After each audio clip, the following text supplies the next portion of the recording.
po kayong lahat, mga giliw po naming mga taga-subaybay at mga kaibigan. Sana po ay nasa mabuti kayong kalagayan ng inyong kalusugan sa piling po ng inyong sambahayan.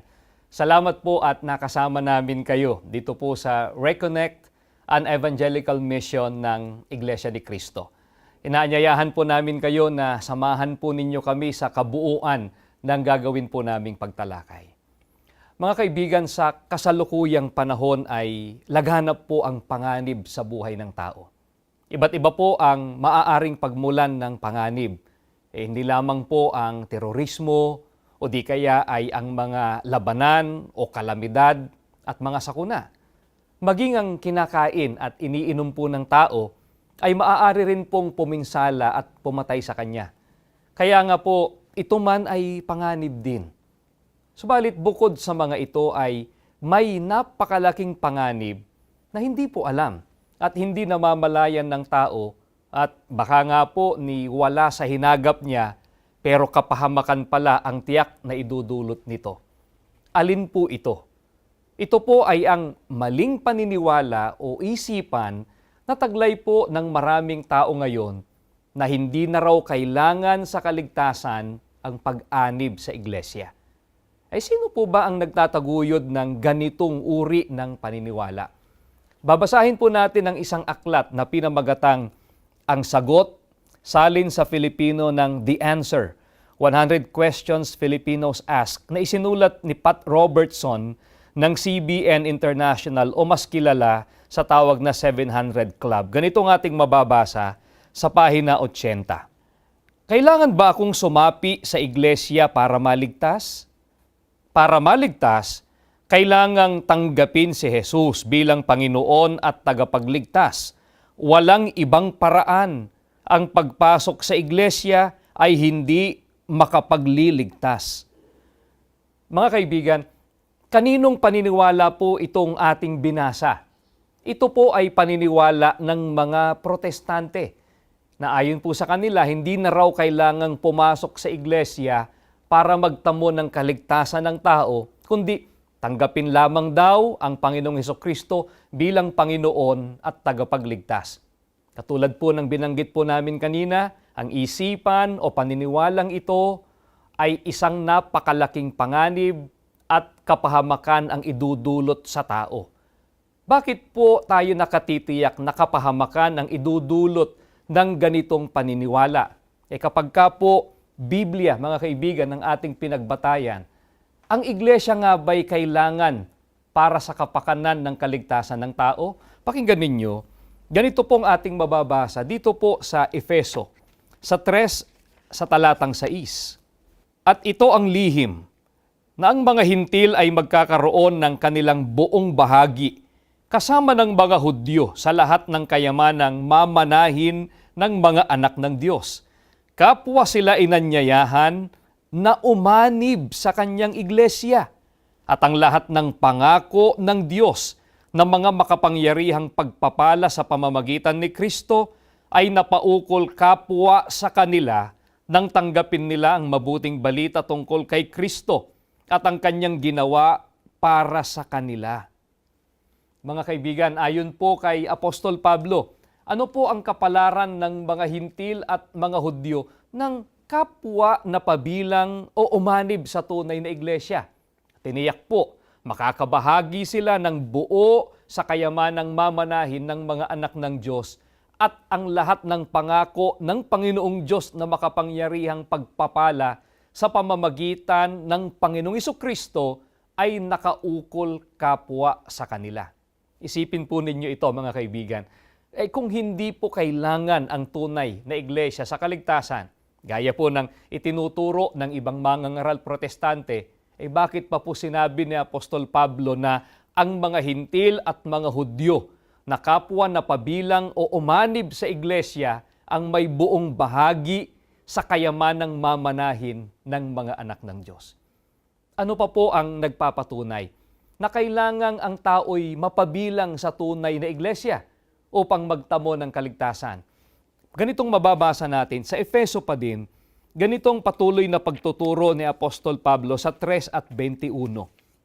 Nawa ay mabigyan siya ng kaluwalhatian magpakailan-kailanman sa walang katapusang panahon dahil sa kanyang pangunahing panukala ng kaligtasan para sa iglesia sa pamamagitan ni Hesukristo. Mga giliw po naming mga taga-subaybay, ano pa po ang nagpapatunay na kailangang ang tao'y mapabilang sa iglesia upang magtamo ng kaligtasan? Narinig po ninyo ang napakaliwanag na pahayag ni Apostol Pablo. Dapat anyang luwalhatiin magpakailanman ang Panginoong Diyos dahil sa kanyang pangunahing panukala ng kaligtasan para sa iglesia sa pamamagitan ni Hesukristo. Kaya itatanong po ulit namin mga kaibigan, kung totoo po na hindi kailangan ng iglesia sa kaligtasan, ay bakit sasabihin ni Apostol Pablo na ang Panginoong Diyos ay may pangunahing panukala ng kaligtasan para sa iglesia?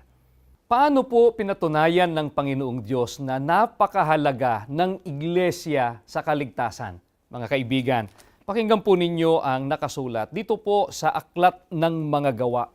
Sa 2:47, ganito ang nakatala sa mga banal na kasulatan. Pakinggan po ninyo. Na nangagpupuri sa Diyos at nangagtatamo ng paglingap ng buong bayan at idinaragdag ng Panginoon sa iglesia araw-araw yaong mga dapat maligtas.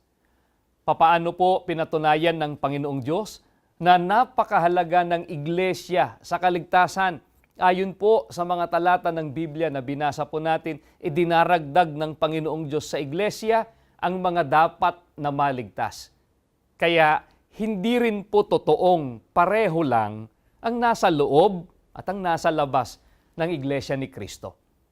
Ayon na rin po sa tagapagturong protestante, ano raw po ba ang iglesia ni Kristo at gaano ito kahalaga? Pakinggan po ninyo. Babasahin po namin ang isang aklat na pinamagatang Questions on the Christian Faith Answered from the Bible na isinulat ni Derek Prime dito po sa page 86 hanggang 87. Tanong, ano ang iglesia ni Kristo? Una, ang mga paglalarawang ibinigay ukol sa iglesia na nasa Biblia. Ang bayang sariling pag-aari ng Diyos, Exodo 6:7, 2 Korinto 6:14 hanggang 18, Apokalipsis 21:2 at 3. Ang kawan ni Kristo, Hebreo 13:20, Gawa 20:28.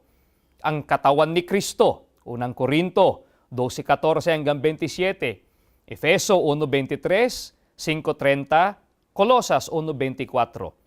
Ikalawa, ang mga kaanib sa iglesia, ang mga pinili ng Diyos Ama. Bilang hinirang, sila ang tinawag ng Diyos upang maging mga kaanib sa iglesia ni Kristo. Roma 8:28 hanggang 30, 9:11 at 24, 11:5. Galacia 1:15, unang Tesalonica 1:4.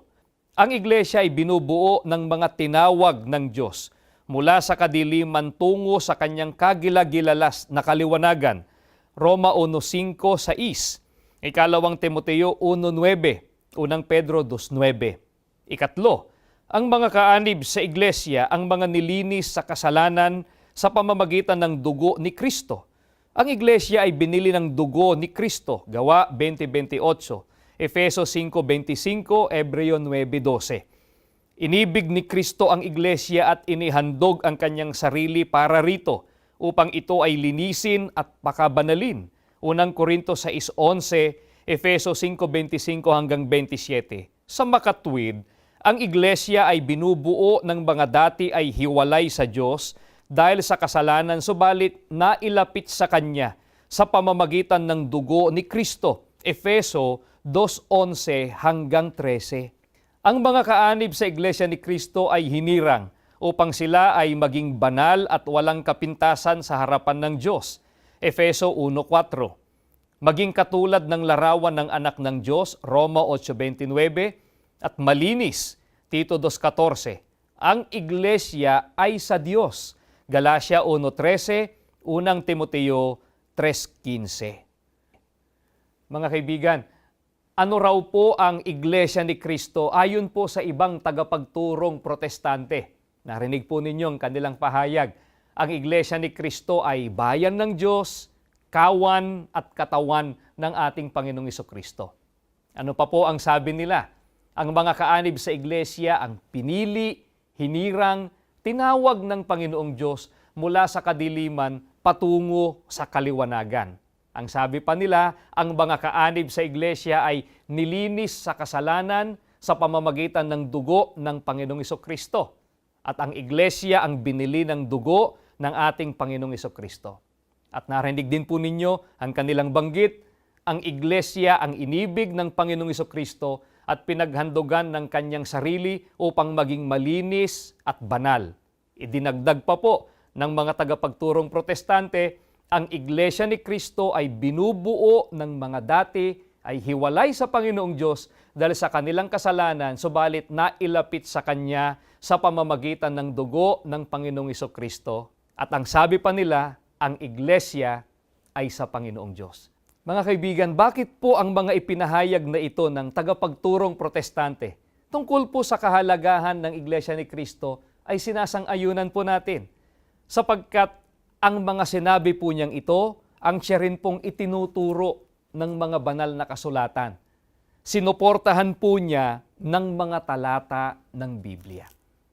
Kaugnay po ng paksang ating pinag-aaralan, mga kaibigan, ang mga nagtuturo na sapat na ang sumampalataya lamang o yung tinatawag na faith alone ay gumagamit din ng mga talata ng Biblia. At ang isa nga po sa malimit nilang sitasin ay ang Juan 3:16. Mabuti po ay basahin po natin ang nilalaman ng talata na nabanggit. Ganito ang ating mababasa. Dito po sa Juan 3:16. Sapagkat gayon na lamang ang pagsinta ng Diyos sa sanlibutan, na ibinigay niya ang kanyang bugtong na anak, upang ang sino mang sa kanya'y sumampalataya ay huwag mapahamak, kundi magkaroon ng buhay na walang hanggan. Nais po naming ipagpauna sa inyo, mga kaibigan, na hindi po kami tutol o kumukontra sa nilalaman po ng talata, ang Juan 3:16. Tama po ang nakasulat sa talata ng Biblia. Kailangan ng pananampalataya sa Panginoong Jesucristo. Ang tinututulan po namin ay ang mali o hindi wastong konklusyon na ibinibigay po ng iba na sumampalataya lamang ang tao sa Panginoong Jesucristo upang magtamo ng buhay na walang hanggan. Dahil mismong sa talatang binasa po namin, mga kaibigan, wala pong nakasulat na sumampalataya lamang. Ano po ang katunayan na hindi sapat ang pananampalataya lamang sa ating Panginoong Jesucristo, kundi mayroong dapat gawin upang magtamo ng kaligtasan? Ang binasa po natin kanina ay talatang 16. Itutuloy lamang po natin ang pagbasa. Dito po sa talatang 36, ganitong ating matutunghayan. Dito pa rin po, Juan 3:36. Ang sumasampalataya sa anak ay may buhay na walang hanggan. Ngunit ang hindi sumusunod sa anak ay hindi makakakita ng buhay, kundi ang puot ng Diyos ay nananatili sa Kanya. Mga kaibigan, sana po ay napansin ninyo ng mga tunay na sumasampalataya sa anak o sa ating Panginoong Jesucristo ay sumusunod sa Kanya. Hindi sumampalataya lamang. At sila po ang tinutukoy na mga magtatamo ng buhay na walang hanggan o maliligtas. Ang isa pa po sa iminamatwid ng ibang mga tagapagturo ng relihiyon, lalo na nga po sa hanay ng mga nagpapakilalang mga evangelicals, na hindi na raw kailangan ang pag-anib sa Iglesia ni Cristo. Ang kailangan lang daw ay relasyon o kaugnayan sa Panginoong Jesucristo. Kaya pinupuna po nila ang aral ng Iglesia ni Cristo na kung papaanong mahalaga ang Panginoong Jesucristo bilang tagapagligtas, mahalaga rin ang Iglesia dahil ito ang ililigtas niya. Mga mahal po naming mga taga-subaybay, tutol po ba tayo na ang Panginoong Jesucristo ang tagapagligtas? Hindi po. Sapagkat ito po ang aral ng Biblia na siya po ay ginawang tagapagligtas. Tutol ba tayo na mahalaga ang relasyon sa ating Panginoong Jesucristo? Hindi rin po. Sapagkat paanong maliligtas ang tao kung wala siyang relasyon o kaugnayan sa ating Panginoong Jesucristo? Kaya mahalaga po ang pagkakaroon ng relasyon o kaugnayan sa ating Panginoong Hesus. Ang mahalagang itanong po natin ngayon sa Biblia, sino po ba o alin ang may relasyon o kaugnayan sa ating Panginoong Kristo? Ganito po ang sagot ni Apostol Pablo. Pakinggan po natin ang Efeso 5:31 hanggang 32. Ganito po ang kanyang pahayag. Dahil dito, iiwan ng lalaki ang kanyang ama't ina at magsasama sila ng kanyang asawa at sila'y magiging isa. Isang dakilang katotohanan ang inihahayag nito, ang kaugnayan ni Kristo sa iglesia ang tinutukoy ko.